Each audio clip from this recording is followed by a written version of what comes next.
Welcome, everyone, and thank you for joining us this morning. My name is Deb Urbanik, and I am the CEO and co-founder of D. Whitney Consulting. I am here with my co-founder as well, Haley, who is in the background running the show. And we're also going to take a minute to introduce each of us in just a minute, but we wanted to start by just giving you a sense of what are we going to learn today together? And really, we want to spend our time. We have an hour with you, a little less now, so we'll make sure we use every minute as best we can.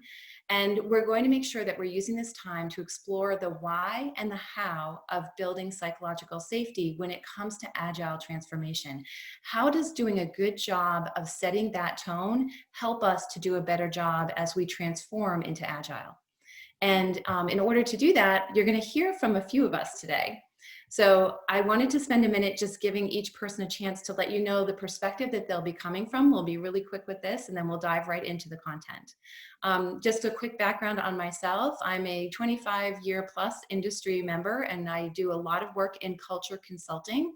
I've spent the majority of the time with people from the Fortune 500 ranks, including people like Liberty Mutual and FIS, John Hancock, a lot of manufacturers, Cubic, Charles River. And the work I did over the years really helped me to see that we had a need to work not only on looking at employee engagement, but also that space that exists between people when they come together to do work.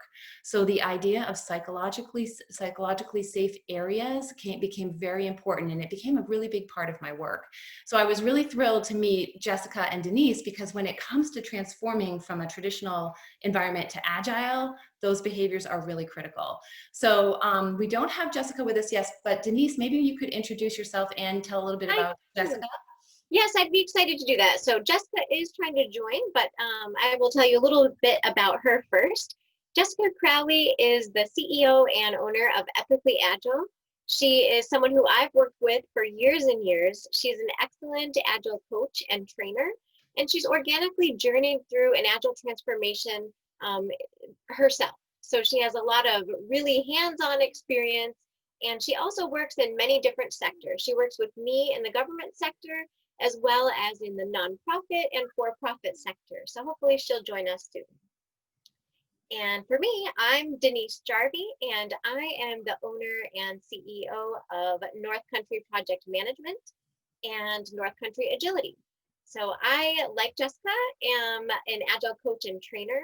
I primarily work in the government sector. So I have about 10 years of experience doing Agile and Scrum for the Department of Defense and other agencies within the government. And I work with defense contractors all the time who are moving from waterfall and moving towards agility. And so I'm very excited to be here today and to discuss Agile and especially how it relates to psychological safety. Perfect. And Carolyn, I'd love for you just to share a quick minute on your background too, as Carolyn will be handling our Q&A as our moderator. Sure. Thank you, Deb. I'm Carolyn Hudson. I am an independent consultant who started my management consulting career at Accenture.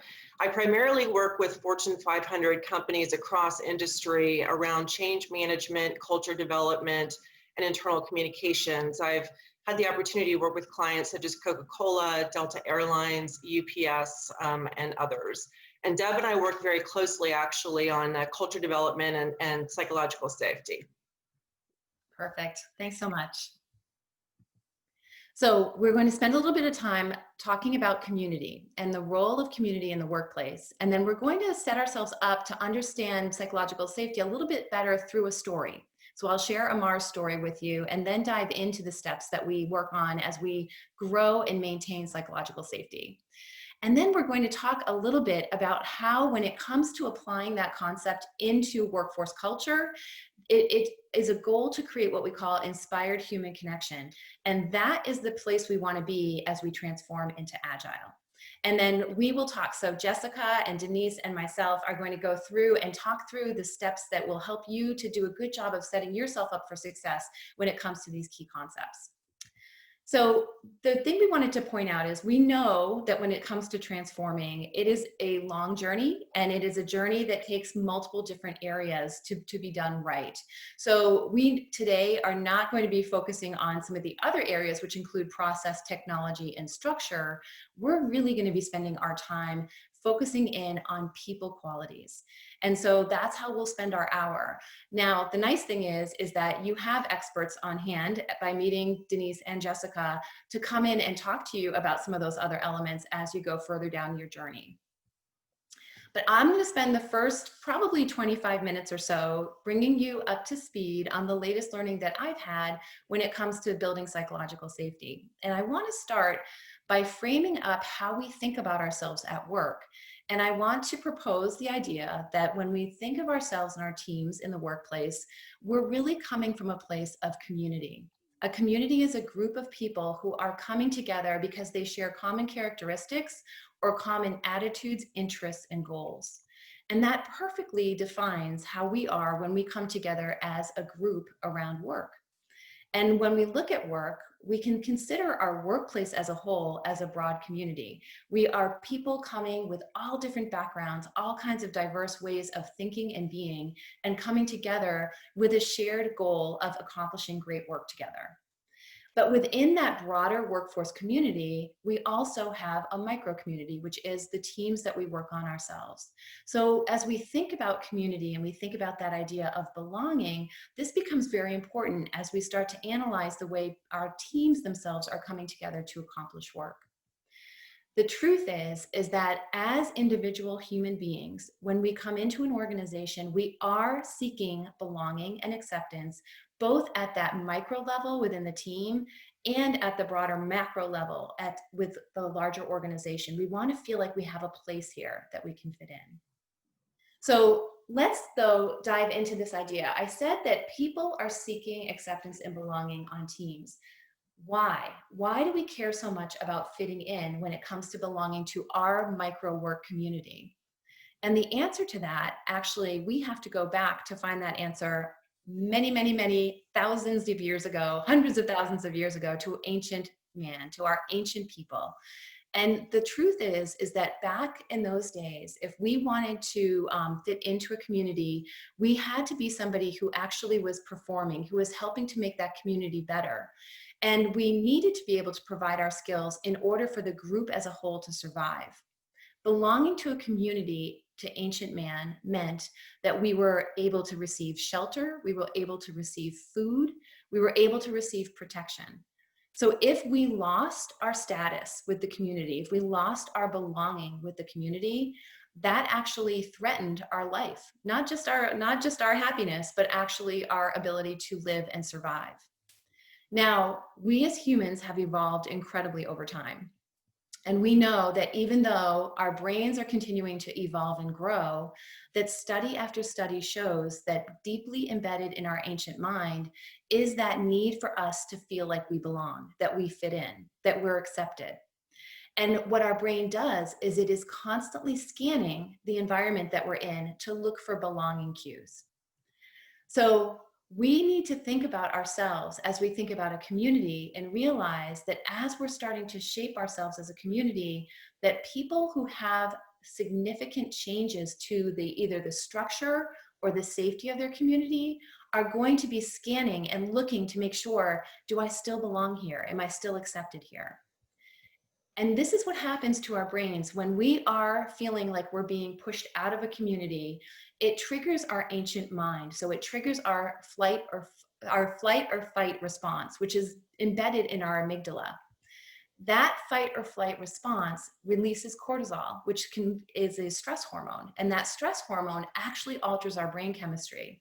It takes our energy that we're putting into our frontal cortex of our brain, where we think about analyzing problems, where we're being creative, where we're trying to get to that next level. And it pulls that energy into our emergency response system. So if you think about people whose community has been disrupted, oftentimes you're going to hear them saying, oh, I feel nervous. I can't concentrate on my projects right now. It's really hard for me to sit down and get work done. And they're because they're literally experiencing that stress response. So we need to be mindful as we think about transformation, as we think about change, that we might be sparking up that ancient reaction within our brains. And within every human, it's a very common phenomenon. But if we focus on belonging and we realize that if we set people's minds at ease and let them know no matter what, we are in a place of transformation, but you're here to transform with us. You're here to be a part of it. We see that companies that do a good job of this as they're getting into transformation are actually able to realize significant results. So if we create a really strong sense, like you're wanted on this team, you belong on this team, you make a difference, we can improve belonging, which Harvard Business Review and Deloitte have just recently released articles that show that it has a tremendous impact on performance. It has a tremendous impact on turnover and job satisfaction. So we want to make sure that this is part of our equation as we think about change. So now let's go into the perspective of Amar. And what I'm going to do is I want to tell you a little bit about Amar's journey. First of all, it's important for you to understand that Amar is a manager. So he is head of a whole production area. And Amar is known for getting it done. So Amar's team actually is known by this mantra of never fail. Amar is the never fail guy. So what his style is Amar is a person who believes in a little bit of fear, management fear, gets people to get things done well. So he kind of quietly keeps that to himself, but when you see the actions and the way he interacts with his team, he ensures that everybody understands their role in keeping up the never fail mantra. So Amar expects that all of his projects stay in the green. When his teams come to do reviews, no is not a good answer for him, and later is not a good answer for him. He wants to know that when he goes to report up the ladder, that his projects are always where they should be in the process, on time, on margin, and ready to go. Now, Amar actually reports into Philippe, and Philippe is one of the senior leaders at the organization. Philippe loves Amar because Amar gets it done. Amar makes sure that no matter what, when he goes in to talk to Philippe, he comes in with his project plan always in the green. So Philippe expects that the never fail mantra is going to hold true with Amar. And Amar makes sure, because he's seen Philippe, he's seen some of his peers react when Philippe reacts to their reds on their reports. What happens with Philippe is that if he sees red, he can take someone's head off. He makes sure his projects are on time because Philippe is really concerned about what the CEO thinks. So this trickle down is starting to happen between the CEO to Philippe, Philippe to Amar of we get it done, we are in the green, we are the go-to people. But now I want to share with you a little bit more. So let's think from the perspective of Amar's team. Amar's team is actually known as the Get It Done team. They are always in the green with their reports. They are always making sure things get done on time. Amar's team, though, has come up with some very interesting strategies to make sure that they stay there. They work really, really hard. If they run into a problem, they work around it or through it to get it done because that commitment date is their end date, period. There's no change to that. If they find a better way, it's something that has to wait until they get through and get things done. Amar's team is willing to go the extra mile, which means that sometimes they have to stay late to get things done. They have to be on time, so they'll work really hard, and some of them will stay extra hours to make sure that they're hitting that target line. But sometimes they don't always include those hours when they're doing their costing at the end of the day because that'll throw their margin into the red. So they're really careful about that. So what's happening is Amar's team looks great on paper. They are on time, on margin, in the green. But if you look at their well-being and you look at their habits, they're in the red. So let's take a minute and think about what's going to happen with Agile transformation. Amar is the go-to guy. So Philippe and his CEO have decided it's time to pilot Agile at our organization. And guess who they're going to? They're going to hit up Amar. Philippe calls Amar into his office and says, listen, we're here, we're ready. You are our guy. You're going to help us to make this transformation. So get ready because in the next few weeks, we've got an Agile expert that's coming in and that person is going to transform your team. We're going to reset roles. We're going to get everything done so that we can make a successful Agile transformation. And Amar, we know you're the guy to do it because you're the one who always gets it done for us. So we are looking forward to this. It's an important thing for the company. You are the right person for the job. Congratulations, get ready, change is coming. And Amar leaves the office. How do you think he feels from a bravery perspective? He probably feels like he could be scared with the upcoming change. It's something that is probably going to be shaking up his team. Think about what made Amar successful in the past. Amar was someone who he kept his team. He was on top of his team. He said, we are a never fail team, so we always get it done right. And now he's being told, okay, so change is coming. You're going to be going out and we're going to restructure your group. So Amar's probably wondering, well, if you're coming in to restructure the group, where's my command and control, right? How am I going to be getting things done? So what I want to do is I want to go in and let's talk a little bit about the things we heard, because these behaviors are going to help set us up with understanding the role of psychological safety a little bit better. Give me a couple words to describe how I put Amar's leadership style. How did I describe his leadership style? Someone said always in control, command and control, fear-based. Beautiful. Traditional, military style. Yes. Meryl said a interesting word here, which is dominance. He is from that traditional mindset of I tell, they do, right? It's I dictate, they do. And that's going to be important to us as we think about the role of psychological safety and the changes Amar might have to do in order to succeed there. Now let's do a little bit of an exercise with our ideas with Philippe. When we talked about Philippe, what did you hear there? We didn't talk a lot about him. I'm going to be nice. I'm going to kind of fill this in for you so we can keep you going to learn more. Philippe was very similar to Amar. Amar was kind of mimicking Philippe's style, which happens a lot with tiers of leadership. If you have a leader who's exhibiting certain behaviors, it's very interesting to go up the ladder and take a look at the behaviors that they're mirroring from the people they report into. So I would say almost same as above. So when it came to Philippe was very much saying, you are my go-to guy. The never fail mantra was coming through loud and clear. But let's spend a minute on the team. We started to see the team build some behavioral norms that were probably not the best, most healthy practices. Do you remember any of those norms that they started to do in order to meet the demand of Amar and Philippe? We're seeing working longer hours. Yes. Yeah, overworking, that goes along with that. Absolutely. Working overtime. Mm-hmm. Extended work hours, yep. Tell me a little bit about honesty. And I'm not implying that they weren't good people, but were they honest? Oh, I like what someone said, not declaring the hours spent as cost. Yes, exactly. That's exactly it. They weren't declaring their hours, which was them trying to preserve success, but it ended up that what they're doing in the long run is hurting themselves, because if we're not declaring the hours and reporting the actual cost of the work that's being done, we're going to be expecting that work to continue to get done at that lower rate. So they were causing a very negative cycle to build.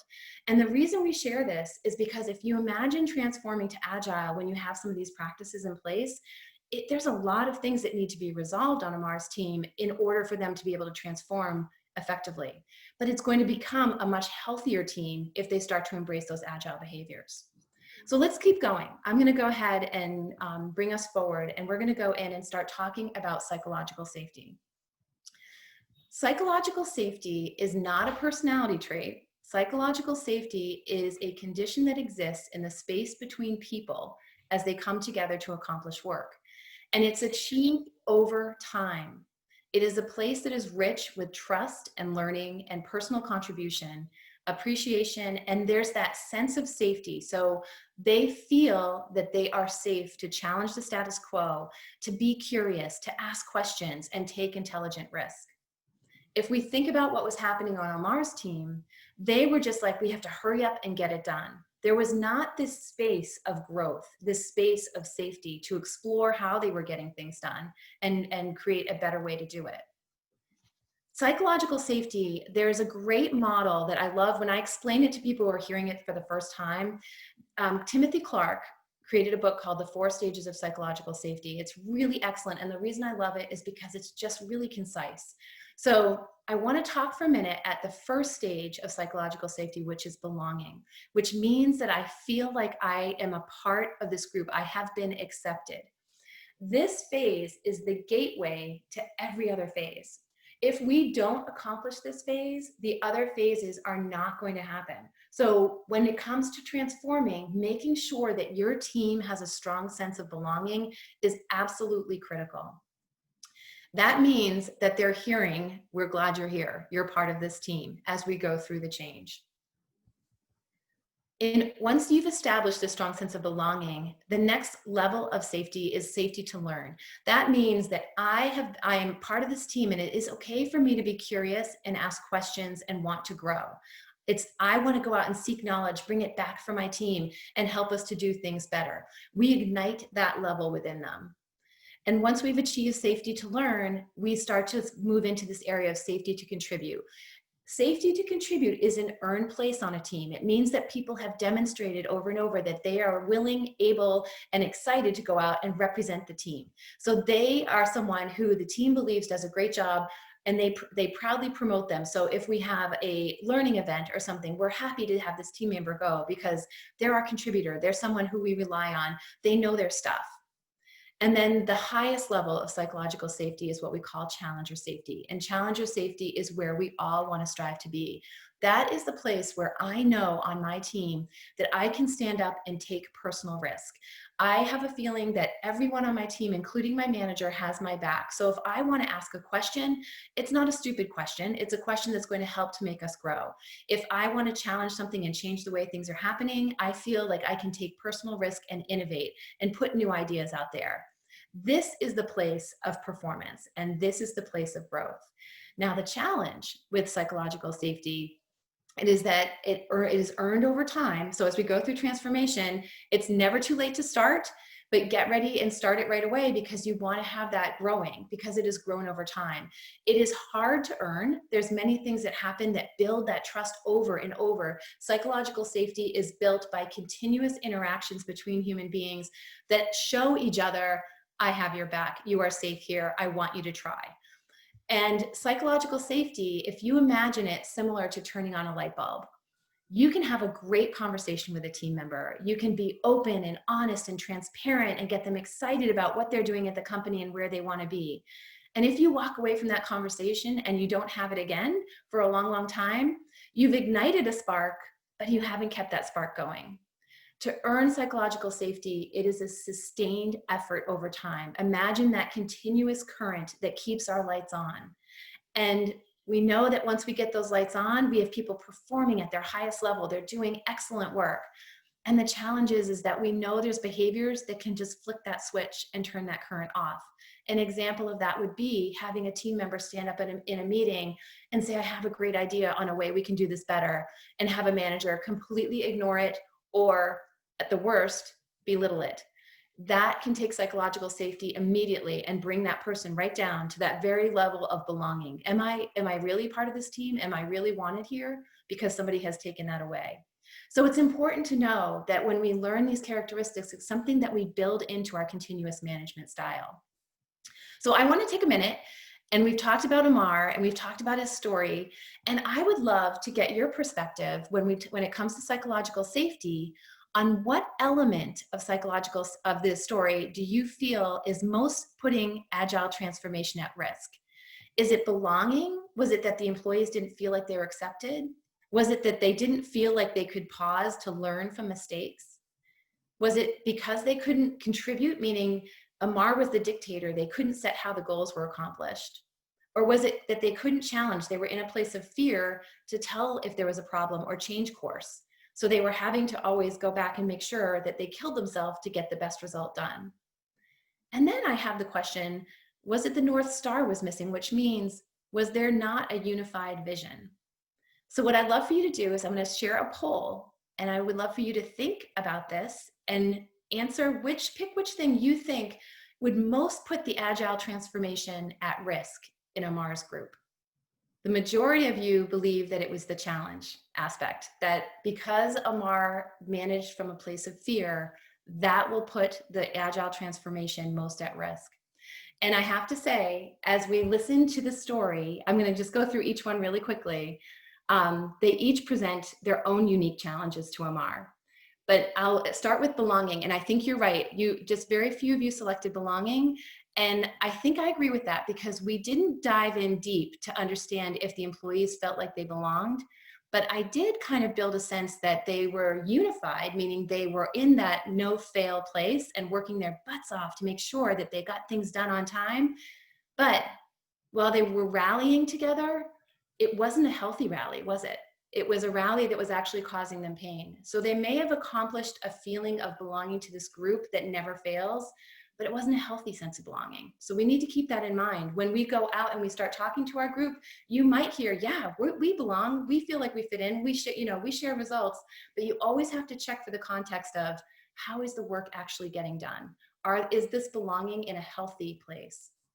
Learning, they didn't pause to learn. Absolutely 100% agree with that.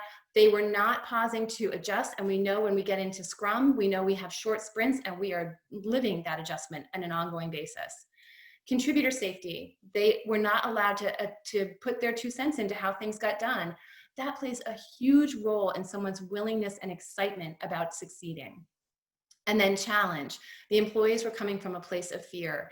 If Amar doesn't resolve the fact that he's leading from a place of fear, and Philippe is also leading from a place of fear, you're right. That is going to be a huge problem in Amar's transformation. That'll be one of the biggest learnings he's going to need to resolve as he goes into this next phase of his journey. And the North Star, I wanted to point out, that group did have a North Star. As we said, never fail was their mantra. They had a united goal. It was not the right goal. The North Star should have been to please those customers, to make a difference against the corporation's goals. That should have been a united, created North Star that they got to together. So great job. And you're right, it does take a little bit of each one of those things. And I believe that if we hadn't resolved our challenge of the leading from a place of fear, Amar would have been in big trouble, and he will be in big trouble with this transformation. So looking at transformation when it comes to Agile means that we are understanding how humans connect to accomplish work. So Amar's team is going to move from that dictator role to becoming a group that he shares the why and the team that shares the how. He's going to make sure that he moves from people having to seek permission to act to having people feel that are empowered and are acting and then sharing their results.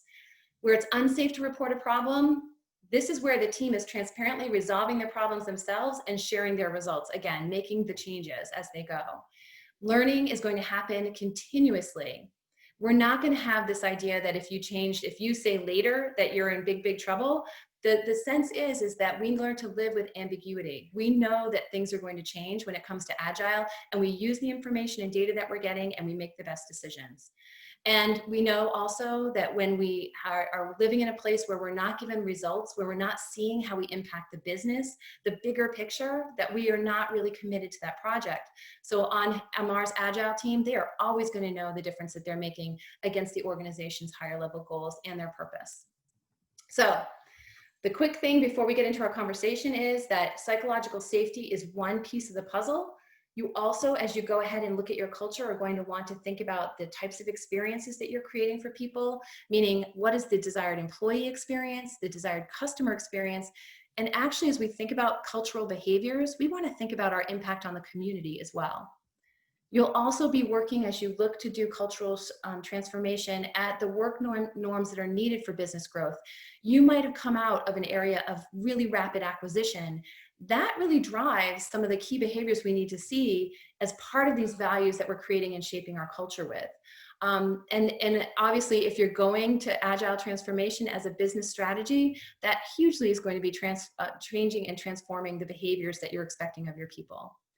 And finally, as you go through these changes, having purpose and shared values and principles aligned to your efforts. So when you're thinking about the behaviors that you're setting, making sure that you are aligned and informing the purpose and shared principles of the organization. So you should have really strong synergy. When all these pieces come together, we say that we have inspired human connection at work. So it's IHC with our organization. When we go in to do assessments, we're looking to create those qualities together, co-create them with employees, and make them be part of the transformation process. So we're now going to open it up for the chat. And what we want to do is start with, so where do you start when you're going to Agile transformation? The first thing is to understand that current state. And that really reflects what I just went through. It's understanding that your state of psychological safety on your team, as well as some of those other key qualities. And one of the bigger pieces that we want to make sure is pointed out when it comes to assessment is you're not only assessing people outwardly, but you're encouraging people to assess themselves inwardly. So asking your leaders, how do I handle when someone challenges me? Do I create an environment where people feel brave to ask questions? Are people curious on my team? Or are they head down just trying to get work done? So there's some great self-reflection that has to happen with leaders and with team members as you get ready to start to transform into Agile. And then Jessica, you wanted to say, and I think this goes hand in hand with assessment, talk about the transformation as an opt-in experience. So opting in is a really important, crucial boundary that you're basically giving people a choice with the Agile transformation, the Agile framework, to decide if they want to be a willing participant or if they would rather be an observer. And I say that because there's two ways that we typically see transformations play out. There's the top-down way, and that's where leadership basically says everyone's all in. And what Denise and I see from that is the all in means that you have a bunch of teams that have launched that are brand new teams, and some of the people on those teams don't genuinely want to work in this fashion. And so it requires an intense level of coaching saturation, because you've got to think with these large companies, anywhere from 20 to 600 people on these teams, you're dealing with a lot of cultural shifting, and without having a chance to opt in, you're basically agreeing to have a giant burden of coaching that has to happen to get all of those people vested, or to have them basically jump ship.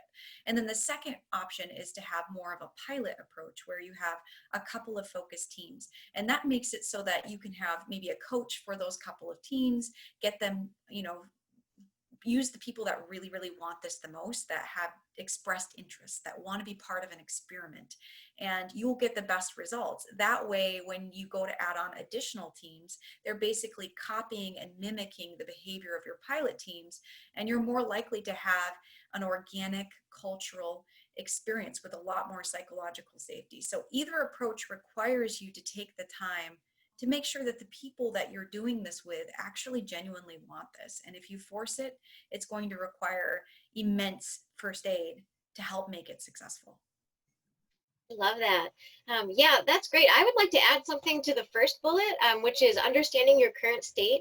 So one of the first things that Jessica and I do when we come into organizations that are considering moving from a more traditional project management approach to agility is we come in and do a go-see or an agility assessment to find out exactly what you're saying. Understand your current state. So where are you now? And we look at it with a lens of, the SCRUM values. So we're talking about courage, focus, commitment, respect, and openness. So some of those same things, Deb, that I'm sure you would say are key ingredients for psychological safety. So when Jess and I come in, we talk to leaders, we talk to people on the teams that might be part of the pilot teams, and we understand where you're at now so that we can figure out where do we need to focus our time and energy in helping you get to the state of agility. Absolutely. And I think when we look at that, layering in to those great conversations, those great values, the questions around, do you feel like you belong here? Do you feel accepted on this team as you're doing your early analysis? Because if you're getting a lot of people who feel that they're in fear of their jobs with all of the change, you can alter your communication from day one and make sure that they're understanding their longer term outlook with the project itself, with the transformation, which will really put them at ease and get them thinking about what they need to learn in order to make the transformation. So let's talk about the third one, which is co-create your North Star and the inspired human connection behaviors. And that's where, when I say co-create, that is one of the places where oftentimes I feel that executives, not in with bad intent, but because they feel it's the fastest and most efficient way, often go out and will shape their purpose and values as an organization as an executive retreat activity. So they'll go out, get a bunch of great thinking leaders into a room, and they will really hammer down and understand, this is what we stand for. This is our purpose as an organization. These are our high level goals. But the truth is that when it comes to culture, culture really is how we get things done around here. So when we do a culture transformation project, we are huge advocates of co-creation, which means that when we shape the principles that matter most to our organization, we bring employees in, we ask customers for opinions, we make it a co-creative, iterative process. And by doing that, we gain buy-in as we build. So we're creating a culture together with the people who live it every day. That applies really well, I think, as you think of agile transformation and what you just said about the opt-in experience, that you, as you go in, Jessica and Denise, and you start thinking about transforming your groups, I think that that probably makes a lot of sense as far as making a co-creative process, right? Absolutely. I would say that I love the idea of having the leaders go on this retreat, come up with their vision or their North Star. But the thing that's so important as a next step is that they bring that vision to the teams and that they communicate the vision and that it's transparent to everyone. And that way the teams can take that part of that vision and they can decide where do they fit in? Where do the teams belong in that vision? And how can they support developing a product that moves the organization towards those goals? Wouldn't you agree, Jessica? I would agree. And I think the solutions are more creative that way. By having a vision that connects all of them, they're going to eliminate a lot of the waste that would happen when you are misguided and you're making a lot of priority decisions on your own, to having that streamlined focus and also then being able to decide how to execute that vision. And I would also really encourage you to be brave when it comes to this, because the last two I had a big project with a manufacturer, a big project with a pharma, and we co-created and we did a grassroots co-creation. So we went out and talked to employees all over the place and talked to customers and identified the behaviors that mattered most to delivering the right experiences to each other and to our customers. And then we brought that to the leadership group, and the leadership group went on their retreat, but they were vetting the employee and customer created behaviors. And I challenge you to embrace that sort of approach as well, because it's just so amazing the way that employees adapt and adopt these concepts once they are part of the creation of them. And those are really powerful things that they should have a piece of.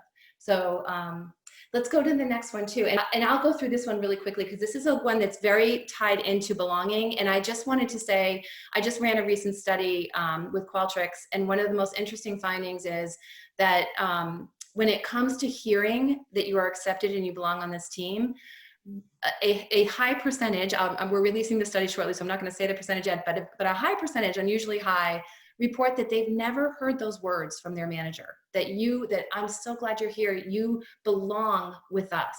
And that articulation of just that basic concept is so critical. So don't leave that off your roadmap. Make sure you build in stopping points.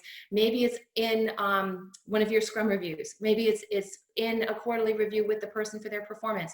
Say the words, you belong here, you're part of us. So I'll go through that one really fast. That's my 2 cents on that. And then commitment to prioritization, the team sets the how. I would love for Denise and Jessica to talk this through, because it's so critical to master this as part of your empowerment and psychological safety of your team. Sure, I can start. One of the things that I notice with Scrum, specifically in Agile, is that prioritization is incredibly important. And I'll tell you what, every time I go into an organization, doesn't matter if it's Department of Defense or some other industry, leadership struggles with prioritization. And I think that's really where it starts.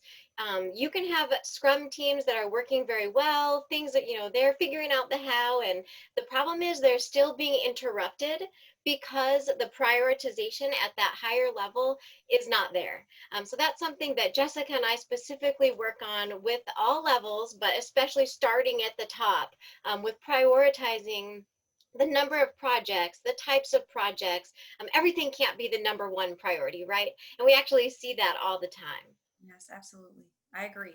I think that the prioritization really comes from when they're, working with Debbie in that offsite and they have their North Star, they get the inspiration behind the vision, and then they come back. And this is where it gets really hard, saying no.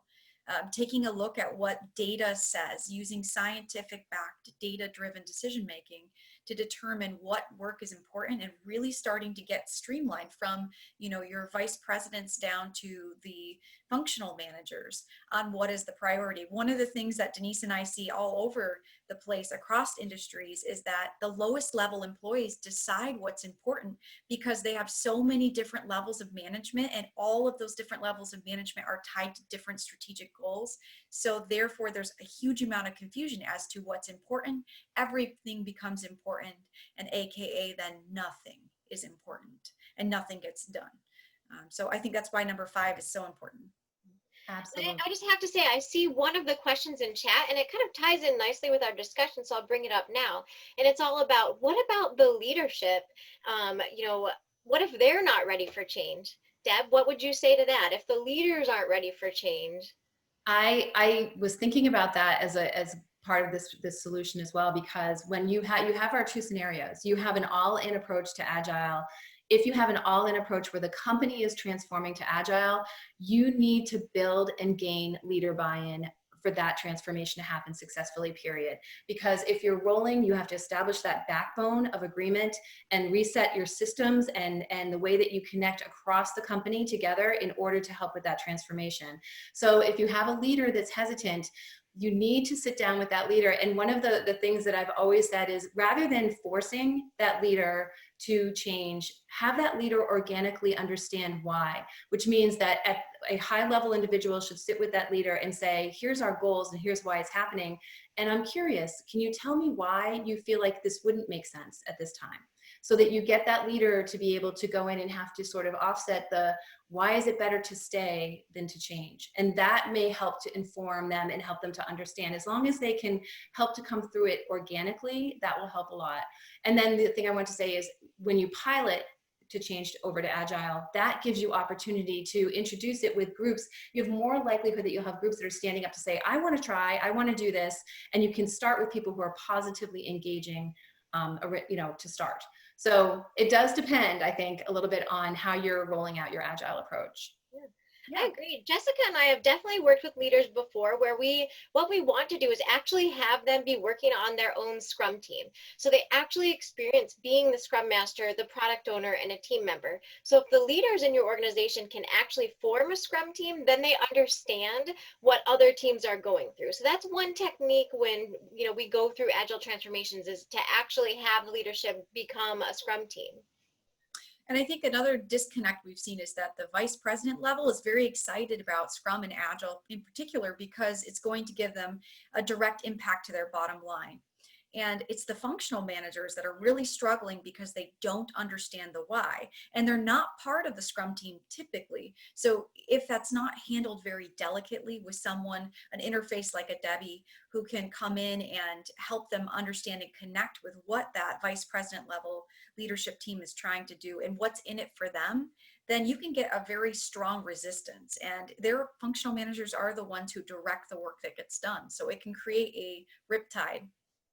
Absolutely. And I think just another fun way to get leaders excited about it too is and we'd have to think about how this would happen with COVID, but take a field trip, go talk to some companies that have been really successful with it, and let them see firsthand and ask those managers, how did you feel at the beginning of the change, and how did you come on board? So that's another way to do it. And then finally, the last point that we have is keep the current flowing.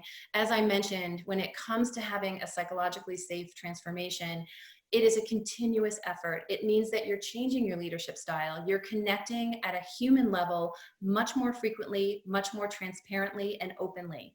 So in order for us to keep the current flowing from a psychological safety and culture perspective, it means that we're really understanding our people, and we are really dialing in on those listening skills and our reaction to what we're hearing. And then I know that when it comes to sustainable pace, I know that Denise and Jessica have some thoughts on that as well. So I'll flip it over to you guys to talk about that a little bit. Sure, sustainable pace always comes up. And actually Scrum has very good techniques and tools in order to encourage teams to work at a sustainable pace. So if you're not familiar with Scrum yet, then I'm going to introduce you to a term called yesterday's weather. So what that is, without going into all the details, is that we look at how we actually performed over the last 3 periods of time. In Scrum, we call that sprints. And we actually only pull in the amount of work for the next time box that is consistent with what we've done in the past. So in that way, we're using yesterday's weather, and that way we're not pulling in so much work that it's just not realistic. It's not sustainable. And it becomes very visible to leadership and stakeholders. What is our pace? What's reality? And is our forecast realistic? Will we really be done when we say we're going to be done? That way leaders can trust the teams to get the work that they say they're going to do done. And imagine how Amar's team would have felt if they had that opportunity to run in sprints and to turn around and share how they performed and have their pace be monitored and healthy. So just when we think about where Amar was and how that change would have happened by creating sustainable pace, it would have been amazing for them. So Carolyn, do we have any other questions in chat that we haven't answered yet? This is a great question. I think it speaks to employee engagement, change management, how to counter if the majority opt out, what to do with outliers. Wow, that's a wonderful question. I think Denise and I could probably give you some of our experience, which is, yes, we've been in organizations where I would say 75% of the people do not want to try Agile. Maybe they're scarred from prior experience. It hasn't been implemented well. And so if you are championing a pilot team inside an organization that doesn't want to opt in, except for your team, then you can set boundaries for what is the scope that you will be handling and operate in an agile way within that boundary. You will not be as effective as a team that can cross the entire value stream, but you will have a lot more efficiency than all of the other groups, and you'll find that they are your bottleneck, not you.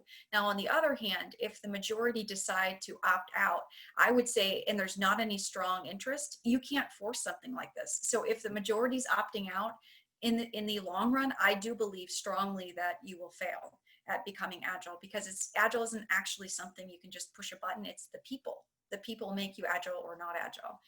So I think I'd have to say that I don't think it's going to be at what you might hope to have. And Denise, I'd say, what about the outliers? So in our experience. Yeah, so the outliers, I mean, I agree with what you said, Jessica. And if it's just a few outliers, I would say maybe they shouldn't be directly on a Scrum team. Maybe they should be in a role that's more like a subject matter expert who provides input when needed to the teams. So we've definitely faced that before. Some people just aren't interested in working that closely on a team, and they'd rather do their work offline. That's fine, as long as, like Jessica said, you have that boundary and the team knows that there's some sort of known stable interface with that subject matter expert or person who's not on the team, so that they can know when to expect work from that person, so that they're not stumbling across some roadblock or bottleneck because of that. So yep, I agree. If the person just really doesn't want to be on a Scrum team, it's probably best that they're just not on the Scrum team. Yes, otherwise they'll do sneaky things like work against you, and they actually almost poison the experience for everyone else on the team, because their behaviors become toxic, like anyone would. If you've lost your ability to decide how to approach your work, then you become a lot more childlike in your behavior. So it's not healthy for anyone else on the team. So I'll just add one more thing. I will say that if you get a Scrum team, there's just a few people that are interested in trying this, and you don't have that buy-in from the larger organization, just start with one team. Start scrumming with one group of people. And what I will tell you is that if you start to show results, other people will notice. That's one great way to get that buy-in.